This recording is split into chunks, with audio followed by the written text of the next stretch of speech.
సంజయ్ రౌత్ తెలుసు కదా ఎవరితను? ఉద్ధవ్ శివసేనకు సంబంధించినటువంటి నాయకుడు. ఈయన కాంగ్రెస్ పార్టీపై కురిపిస్తున్న ప్రశంసల వర్షం మామూలుగా లేదు. ఆ బాల్ ఠాకరే గారు ఉండుంటే దేంతో కొట్టాలో దాంతో కొట్టేవాళ్ళు. ఎందుకంటే నేను చచ్చినా కూడా కాంగ్రెస్ పార్టీతో కలవనని చెప్పేసి ఆయన ప్రకటించినటువంటి సందర్భాలు ఉన్నాయి. ఇక తాజాగా సంజయ్ రౌత్ చేసినటువంటి కామెంట్స్ చూడండి. దేశంలో మొత్తం ఈ 70 ఏళ్ల పరిపాలనా కాలంలో దాదాపుగా 50 ఏళ్ళు కాంగ్రెస్ పరిపాలించింది. కాంగ్రెస్ పరిపాలించడం అంటే ప్రధానమంత్రుల్ని అందించింది. వారంతా కూడా అద్భుతంగా పనిచేశారు. పండిట్ నెహ్రూ, లాల్ బహదూర్ శాస్త్రి, ఇందిరాగాంధీ, మన్మోహన్ సింగ్ ఇలాంటి వారి పరిపాలనలో దేశం అభివృద్ధి పథంలో నడిచింది అని చెప్పి సంజయ్ రౌత్ కాంగ్రెస్ను ప్రశంసించారు. ఇందులో ఒక పేరు లాల్ బహదూర్ శాస్త్రి గారి పేరు రాగానే ఇక్కడ గుండె తరుక్కుపోతున్నా.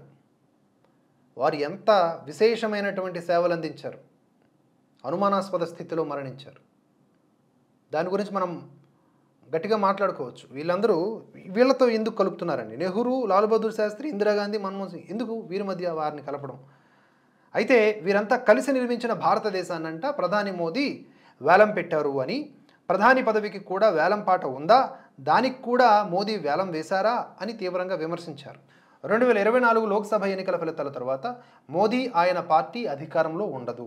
బీజేపీ తాము ఓడిపోతామని తెలుసు, అందుకే వారు రాముడి పేరు చెప్పుకొని గెలవాలనుకుంటున్నారు. కానీ రాముడు వారితో లేరు.